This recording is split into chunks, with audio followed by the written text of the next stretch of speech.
ঢাকা মেডিকেলে দালাল চক্র নিয়ে যমুনা টেলিভিশনের সংবাদ প্রচারের পর চানখারপুলে অভিযান। সাতক্ষীরার তালা স্বাস্থ্য কমপ্লেক্সে স্বাস্থ্যমন্ত্রীর আকস্মিক পরিদর্শন।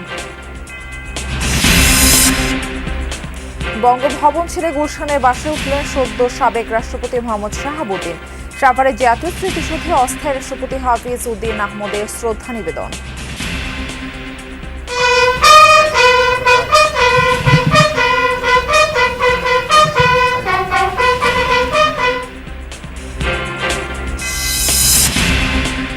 রাজনৈতিক মতাদর্শ ও ব্যক্তিগত পছন্দ অপছন্দের ঊর্ধ্বে উঠে সেনা কর্মকর্তাদের পদোন্নতির আহ্বান প্রধানমন্ত্রীর। গুরুত্ব পাবে দক্ষতা, শৃঙ্খলা ও সততা।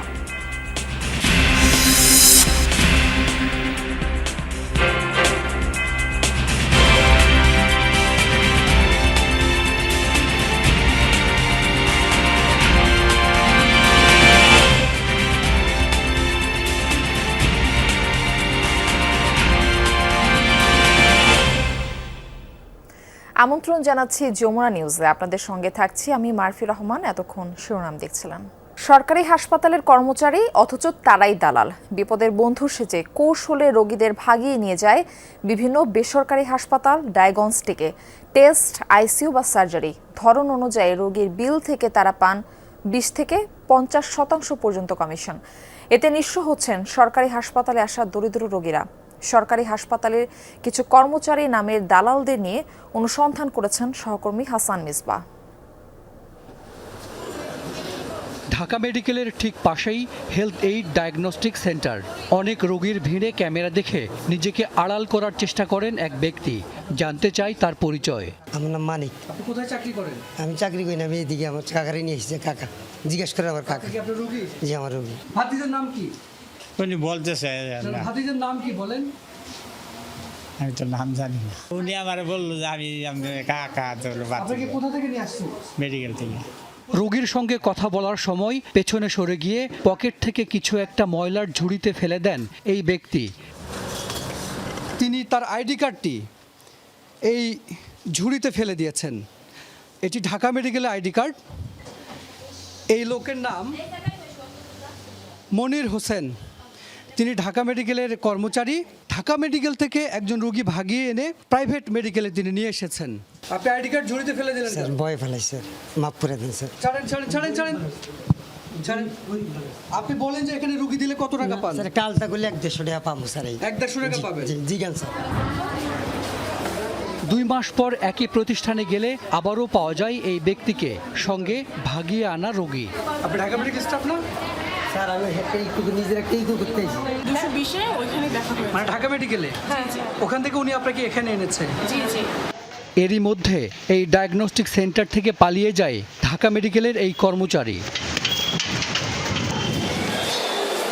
শুধু বাইরে রোগী ভাগিয়ে নেওয়া নয়, বরং হাসপাতালের ভেতরে বসেও সরকারি হাসপাতালের অনেক কর্মচারী খুবই স্মার্টভাবে দালালিটি করে থাকেন।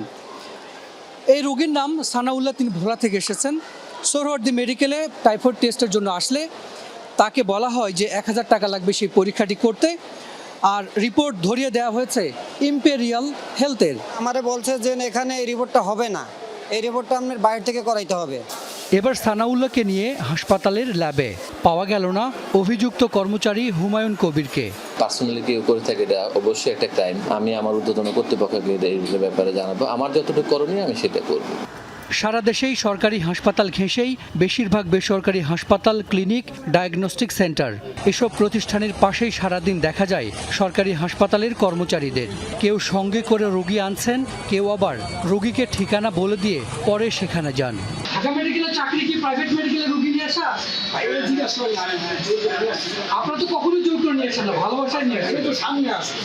সরকারি হাসপাতালের পাশেই বিভিন্ন বেসরকারি হাসপাতাল ঘুরে দেখা যায় ভর্তি রোগীদের বড় অংশই বিভিন্ন সরকারি হাসপাতাল থেকে ভাগিয়ে আনা।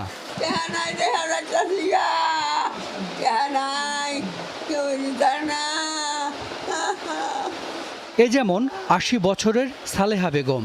ভাঙা পায়ের অস্ত্রোপচারের জন্য গাজীপুর থেকে ঢাকার পঙ্গু হাসপাতালে আনা হয় তাকে। একজন কর্মচারী তাকে পাঠায় একটি বেসরকারি হাসপাতালে। পঙ্গুর স্টাফে এনে নিয়েছে। আমার মার চিকিৎসা চাই, বাড়ি তো যাবো, এই মরা মানুষলে বাড়িতে কি করবো?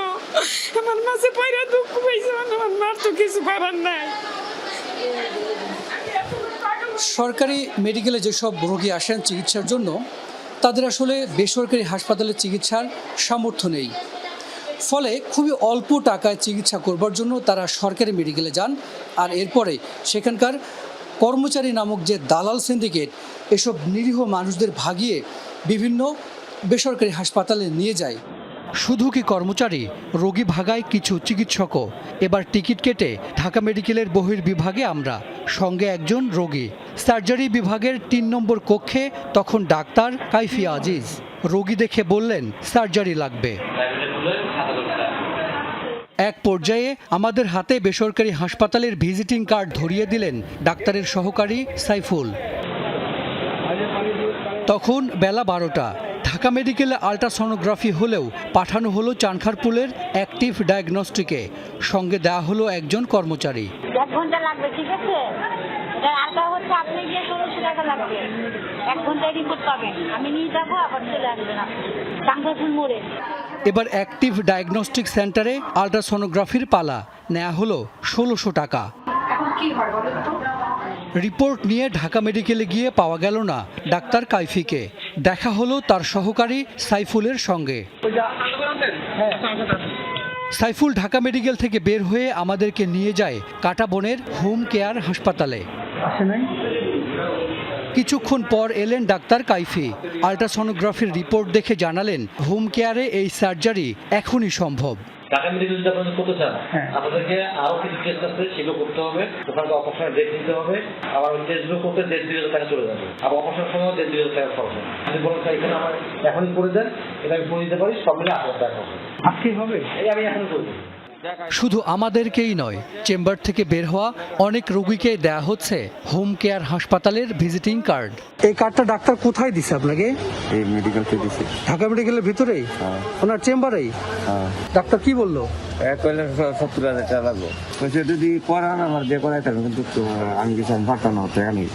এবার ডাক্তার কাইফির মুখোমুখি। জানতে চাই একজন চিকিৎসক কিভাবে রোগী ভাগিয়ে নিতে পারেন। আপনি সরকারি চেম্বার থেকে প্রাইভেটের কার্ড দিতে পারেন?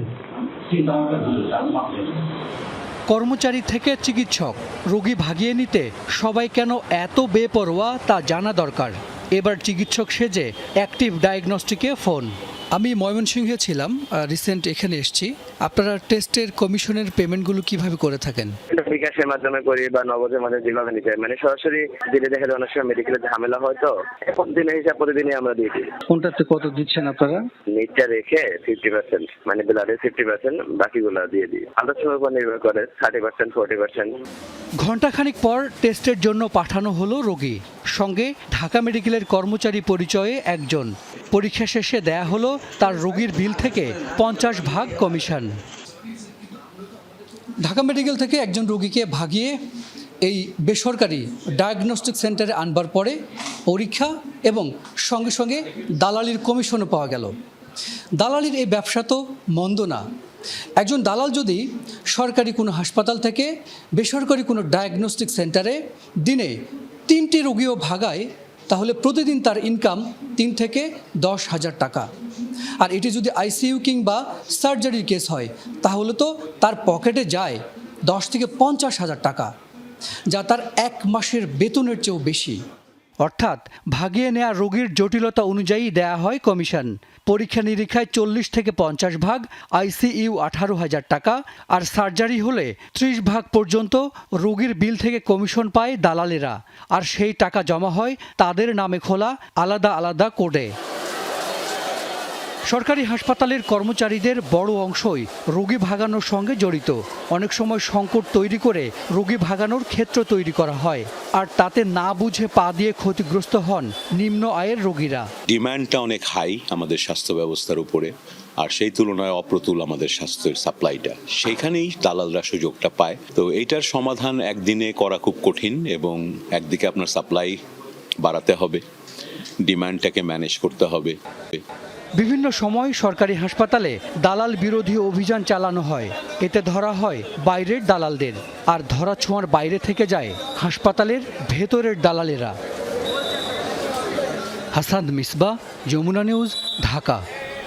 সরকারি হাসপাতালে দালাল চক্র নিয়ে যমুনা টেলিভিশনের অনুসন্ধানী প্রতিবেদনের পর রাজধানীর চানখারপুল এলাকায় অভিযান চালাচ্ছে স্বাস্থ্য অধিদপ্তর। ঢাকা মেডিকেলের উল্টা পাশে হেলথ এইড ডায়াগনস্টিকে অভিযান চালাচ্ছে স্বাস্থ্য অধিদপ্তর। অভিযান পরিচালনাকালে প্রতিষ্ঠানটিতে নানা রকম অনিয়ম দেখতে পায় তারা। অভিযানে বিভিন্ন গুরুতর অনিয়মের প্রমাণ পাওয়ায় আপাতত হেলথ এইড ডায়াগনস্টিকের সব ধরনের কার্যক্রম বন্ধের নির্দেশনা দেওয়া হয়েছে। অভিযানে নেতৃত্ব দানকারী কর্মকর্তারা জানান, স্বাস্থ্যসেবার মান নিশ্চিত করতে এবং অনিয়মের বিরুদ্ধে তাদের এমন তদারকি অব্যাহত থাকবে। সাতক্ষীরার তালা উপজেলা স্বাস্থ্য কমপ্লেক্সে আকস্মিক পরিদর্শন করেছেন স্বাস্থ্যমন্ত্রী সর্দার মোহাম্মদ সাখাওয়াত হোসেন।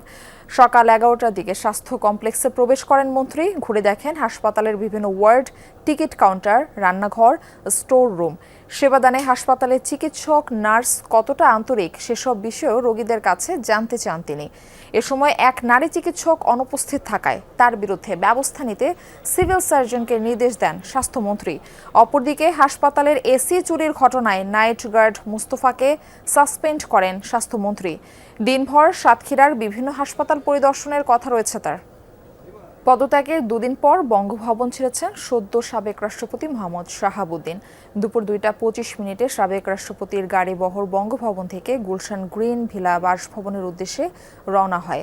বিকেল 3টা নাগাদ গুলশানের নিজ বাসভবনে পৌঁছান সদ্য বিদায়ী রাষ্ট্রপতি। দীর্ঘ 39 মাস দায়িত্ব পালন করে পদত্যাগের পর বঙ্গভবন ছাড়লেন মোহাম্মদ শাহাবুদ্দিন। তিনি এখন সপরিবারে রাজধানীর গুলশানে নিজ বাসভবনেই থাকবেন। এর আগে শনিবার সন্ধ্যায় মোহাম্মদ শাহাবুদ্দিনের বঙ্গভবনে ব্যক্তিগত নৈশভোজের আয়োজন করেন। সেখানে বঙ্গভবনের কর্মকর্তারা আমন্ত্রিত ছিলেন। শুক্রবার রাষ্ট্রপতির পদ থেকে পদত্যাগ করেন মোহাম্মদ শাহাবুদ্দিন। বাংলাদেশের 22তম রাষ্ট্রপতি ছিলেন মোহাম্মদ শাহাবুদ্দিন। 2023 সালের 24 এপ্রিল দায়িত্বভার গ্রহণ করেন এবং 2026 সালের 24 জুলাই পদত্যাগ করেন তিনি। রাষ্ট্রপতির দায়িত্ব পেয়ে সাভার জাতীয় স্মৃতিসৌধে পুষ্পস্তবক অর্পণ করেছেন অবসরপ্রাপ্ত মেজর হাফিজ উদ্দিন আহমদ। এ সময় শহীদদের প্রতি সম্মান জানিয়ে কিছুক্ষণ নীরবে দাঁড়িয়ে থাকেন মুক্তিযুদ্ধে অসামান্য অবদান রাখা এই বীর বিক্রম। পরে তিনি ছুটে যান সাবেক রাষ্ট্রপতি জিয়াউর রহমান ও সাবেক প্রধানমন্ত্রী খালেদা জিয়ার সমাধিস্থল জিয়া উদ্যানে। পুষ্পস্তবক অর্পণ করেন দুই নেতার সমাধিতে। দায়িত্ব নেয়ার পর প্রথম কর্মদিবসে সাভার জাতীয় স্মৃতিসৌধে যান অস্থায়ী রাষ্ট্রপতি হাফিজ উদ্দিন আহমদ। 12:15 মুক্তিযুদ্ধের বীর শহীদদের স্মৃতির মিনারে শ্রদ্ধা নিবেদন করেন তিনি। এ সময় কিছুক্ষণ নীরবে দাঁড়িয়ে থাকেন মুক্তিযুদ্ধের এই বীর বিক্রম। 3 বাহিনীর সদস্যদের সাথে নিয়ে সশ্রদ্ধ সালাম জানান অস্থায়ী রাষ্ট্রপতি।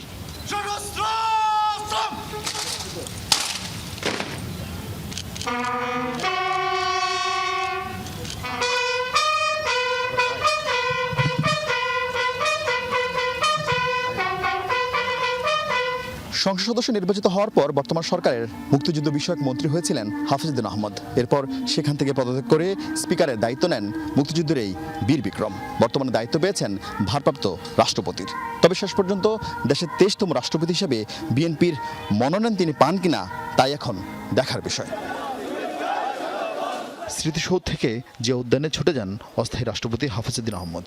শ্রদ্ধা নিবেদন করেন মুক্তিযুদ্ধের ঘোষক ও শহীদ রাষ্ট্রপতি জিয়াউর রহমান ও সাবেক প্রধানমন্ত্রী খালেদা জিয়ার সমাধিতে। পরে দোয়া ও মুনাজাতে অংশ নেন তিনি।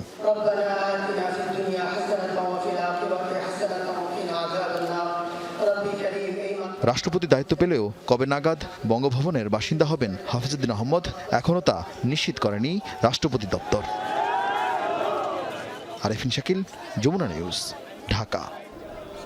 আইন অনুযায়ী সদ্যবিদায়ী রাষ্ট্রপতি মোহাম্মদ শাহাবুদ্দিনের বিরুদ্ধে ফৌজদারি ব্যবস্থা নেওয়ার সুযোগ নেই বলে জানিয়েছেন স্বরাষ্ট্রমন্ত্রী সালাউদ্দিন আহমদ।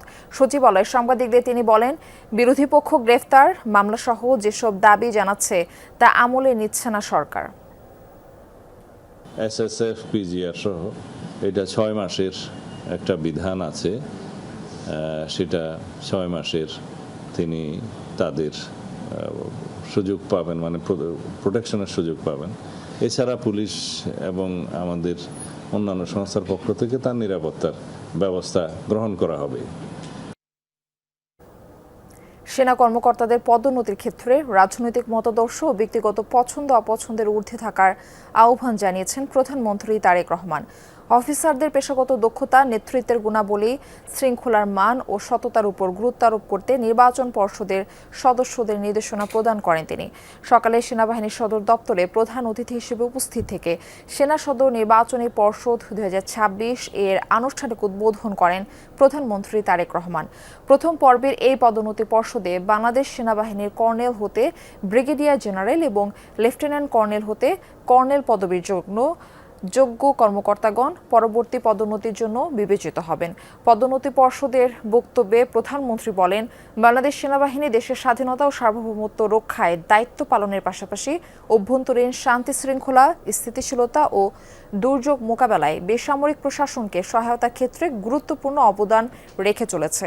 দেশের প্রয়োজনে বাংলাদেশ সেনাবাহিনীর এই ত্যাগের জন্য তিনি সেনা প্রধান থেকে শুরু করে প্রত্যেক সেনা সদস্যকে আন্তরিক ধন্যবাদ জানান।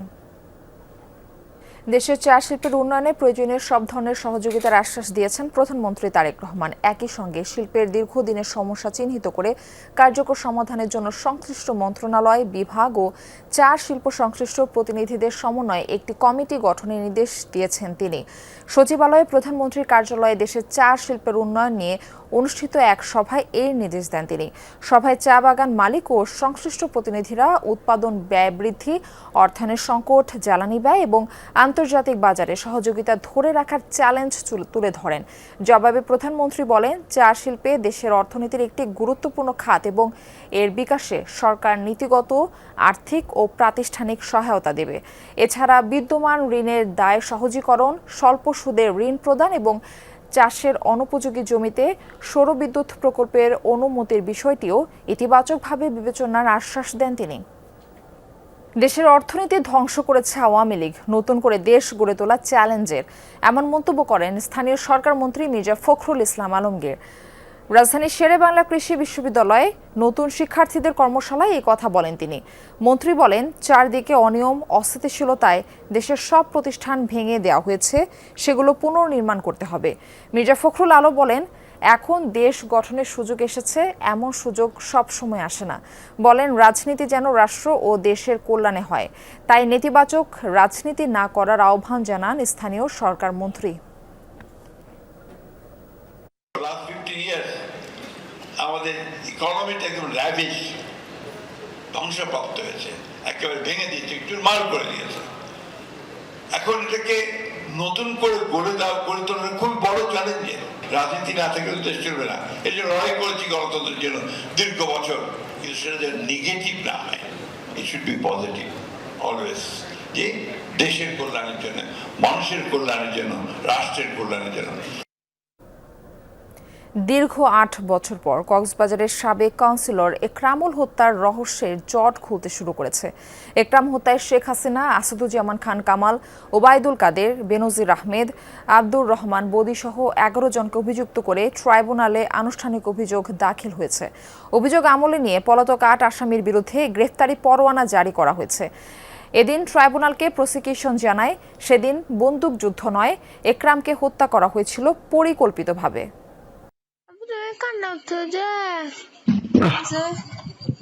হ্যালো, শেষবারের মতো মুঠোফোনে বাবার সঙ্গে মেয়ের কথা বলা, এরপরই গুলির শব্দ, নিভে যায় টেকনাফের সাবেক কাউন্সিলর একরামুল হকের জীবন প্রদীপ। আমার সবাই কিছু করে নাই যে 2018 সালের 26 মে মাদক বিরোধী অভিযানের নামে র্যাবের সঙ্গে কথিত বন্দুকযুদ্ধে নিহত হন একরাম। তবে পরিবারের দাবি এটি ছিল পরিকল্পিত হত্যা। একরামের মৃত্যুর আগে পরিবারের সঙ্গে মোবাইল ফোনের সেই কথোপকথন এবং গুলির শব্দ প্রকাশ্যে এলে দেশ জুড়ে প্রশ্ন ওঠে পুরো ঘটনা নিয়ে। ঘটনার পর দীর্ঘ সময় মামলা করতে পারেনি একরামের পরিবার। পরে আন্তর্জাতিক অপরাধ ট্রাইব্যুনালে অভিযোগ দায়েরের পর শুরু হয় তদন্ত। তদন্ত শেষে রোববার শেখ হাসিনা, আসাদুজ্জামান খান কামাল, ওবায়দুল কাদের, বেনজির আহমেদ, আব্দুর রহমান বদি ও 6 সেনা কর্মকর্তা সহ 11 জনের বিরুদ্ধে আনুষ্ঠানিক অভিযোগ দাখিল করে প্রসিকিউশন। পরে অভিযোগ আমলে নিয়ে পলাতক 8 জনের বিরুদ্ধে গ্রেফতারি পরোয়ানা জারি করে ট্রাইব্যুনাল। প্রত্যক্ষদর্শী সাক্ষী সহ বিভিন্ন সার্কামস্টেন্সিয়াল এভিডেন্স এগুলোর ভিত্তিতে সেখানে আমাদের সুপিরিয়র রেসপন্সিবিলিটি হিসাবে শেখ হাসিনা, আসাদুজ্জামান কামাল, ওবায়দুল কাদের এই বদির পরিকল্পনায় এই ঘটনাটা ঘটেছিল, কারণ এই একরাম ছিল তার প্রতিপক্ষ। একরামকে সরাসরি গুলি করে তৎকালীন কোম্পানি কমান্ডার রুহুল আমিন ও আশিকুর রহমান সৈকত। এমনকি তার স্ত্রীকে মোবাইল ফোনে হুমকি দেন ওবায়দুল কাদের, জানায় প্রসিকিউশন। তারা সরাসরি গুলি করেছে। অন্যান্য যারা র্যাব কর্মকর্তারা তখন ওই জায়গায় তারা উপস্থিত ছিল এবং তাদের তত্ত্বাবধানে তাদের পরিকল্পনায় ওখানে হত্যাকাণ্ডটা সংঘটিত হয়। এদিন জুলাই আন্দোলনে সাভারে আসহাবুল ইয়ামিন হত্যা মামলায় সাবেক এমপি সাইফুল ইসলাম সহ 19 জনের বিরুদ্ধে অভিযোগ আমলে নিয়েছে ট্রাইব্যুনাল। গ্রেফতারি পরোয়ানা জারি করা হয়েছে পলাতক 13 জনের বিরুদ্ধে। এদিন ওবায়দুল কাদের সহ 7 জনের মামলায় সাক্ষ্য দিয়েছেন সাংবাদিক আশরাফ কায়সার।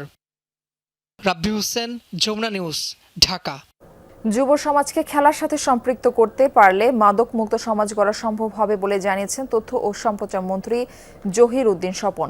সচিবালয় ফিফা বিশ্বকাপ 2026 সম্প্রচারে ধন্যবাদ জ্ঞাপন অনুষ্ঠানে তিনি এই কথা বলেন। মন্ত্রী বলেন, আগামী বিশ্বকাপ ফুটবলের খেলার সম্প্রচার শূন্য ব্যয় থেকে লাভজনক হবে। এ সময় যুব ও ক্রীড়া প্রতিমন্ত্রী বলেন, নতুন করে স্পোর্টসের মাধ্যমে উঠে আসা খেলোয়াড়দের সকল সুযোগ সুবিধা নিশ্চিত করে খেলার জন্য প্রস্তুত করা হবে। তরুণ প্রজন্মের খেলার সুযোগ করে দিতে প্রত্যেকটি ইউনিয়নের একটি করে খেলার মাঠ করা হবে বলেও জানান আমিনুল হক। এলএনজি সরবরাহ ব্যাহত হওয়ায় রাজধানী জুড়ে তীব্র গ্যাস সংকট। ফিলিং স্টেশনগুলোতে ঘন্টার পর ঘন্টা অপেক্ষা করেও মিলছে না পর্যাপ্ত গ্যাস। এতে চরম ভোগান্তিতে পড়েছেন সিএনজি চালিত যানবাহনের চালকরা। সংকটের প্রভাব পড়েছে বাসাবাড়িতেও। ভোগান্তিতে পড়েছেন রাজধানীর মোহাম্মদপুর, বাড্ডা, রামপুরা সহ বিভিন্ন এলাকার বাসিন্দারা। আমদানি করা এলএনজি রূপান্তর করে সরবরাহ করা হয় মহেশখালী দুটি ভাসমান টার্মিনাল থেকে। অগ্নি দুর্ঘটনায় গত মঙ্গলবার এক্সিলারেট এনার্জি টার্মিনাল থেকে গ্যাস সরবরাহ বন্ধ হয়ে যায়। প্রতিদিন সরবরাহ করা মোট গ্যাসের 35 থেকে 40% আসে এলএনজি থেকে। ফলে ফিলিং স্টেশন থেকে শুরু করে এর প্রভাব পড়েছে রান্নার চুলায়। রাজধানীর সিএনজি স্টেশনগুলোর সামনে দিনরাত যানবাহনের দীর্ঘ অপেক্ষা। ঘন্টার পর ঘন্টা লাইনে দাঁড়িয়েও মিলছে না পর্যাপ্ত গ্যাস। এতে নষ্ট হচ্ছে কর্মঘণ্টা, কমছে উপার্জনের পথ। রাত্রে 3টায় আসছি আর ওরা বলছে আবার রাত্রে 1:30টায় দিব। তখন আমি কিভাবে যাইবো এইটাই আমি চিন্তা করতে পারতেছি না। প্রতিদিন একটা হ্যারাসমেন্ট হচ্ছে, আয়া গ্যাস পাচ্ছি না, এখনো সিরিয়ালে দাঁড়ায় রয়েছি। আমরা রাস্তায় গাড়ি চালাইতে পারি না, বিধে আমরা ইনকামও করতে পারি না। আমাদের বাসা ভাড়া নিয়ে কষ্ট, জমা উঠাতে পারি না, নিজের বেতন হয় না, সংসার চালাইতে পারি না, বহুত কষ্ট হচ্ছে স্যার। এখন এটার সমাধান কি? দুই সরকার গ্যাসের দাম বাড়াইতেছে, দাম বাড়াইবো, বাড়ে এটা লিগেল মতন আমার ঘরে গ্যাস দিব, আমরা সুন্দরভাবে যাতে গাড়ি ঘুরি চালাইতে পারি। সিএনজি পাম্প কর্তৃপক্ষের দাবি, গ্যাস সংকটে গ্রাহকের চাহিদা মেটাতে পারছেন না তারা। প্রেসার কম থাকায় একটি সিলিন্ডার পূর্ণ করতেই পার হয়ে যাচ্ছে দীর্ঘ সময়। 10-12 দিনের উপরে গ্যাস আসে না, যতবার একটু আসে ওই রাত্রে একটু আসে, আইসে আবার চলে যায়। যে গাড়িতে হয়তো 500 টাকার গ্যাস যাওয়ার কথা সেটাতে 200 টাকার গ্যাস যাচ্ছে, 250 টাকার গ্যাস যাচ্ছে, সর্বোচ্চ 300 টাকা। আমি 4টা নজল এট এ টাইম একত্রে 4টা গাড়িতে গ্যাস সরবরাহ করতে পারি, সেখানের মধ্যে অনলি পরে এখন একটা গাড়িতে গ্যাস সরবরাহ করতেছি। সংকটের আঁচ লেগেছে নগরবাসীর রান্নাঘরেও। সকাল হতেই উধাও হয়ে যায় গ্যাস, ফলে বেড়েছে বৈদ্যুতিক চুলা ও সিলিন্ডারের দাম। 15 দিন যাবত ইন্ডাকশনে রান্না করতেছি, এটার তো এই দুর্ভোগের তো শেষ নাই। কারণ তো সবসময় থাকে না আমাদের, ওইটা যখন না থাকে তখন না খাইয়ে থাকা লাগে, অথবা বাইরে থেকে খাবার এনে খাইতে হয়। 12টা-1টার পরে গ্যাস আসে, আবার কোনোদিন আসেও না, এরকম অবস্থা আর কি। কার্ডে রিচার্জ করতেছি, আমাদের মিটার সিস্টেম, কিন্তু আমাদের কোনো গ্যাস পাইতেছি না, কিন্তু চার্জ প্রতি মাসে আমাদের করতে হইতেছে। দেশে গ্যাসের দৈনিক চাহিদা 380 কোটি ঘনফুট। আগুনের ঘটনায় সরবরাহ কমে তা এখন 215 কোটি ঘনফুটের নিচে। এমি আজিজ, যমুনা নিউজ, ঢাকা। দর্শক, এ ছিল যমুনা নিউজে।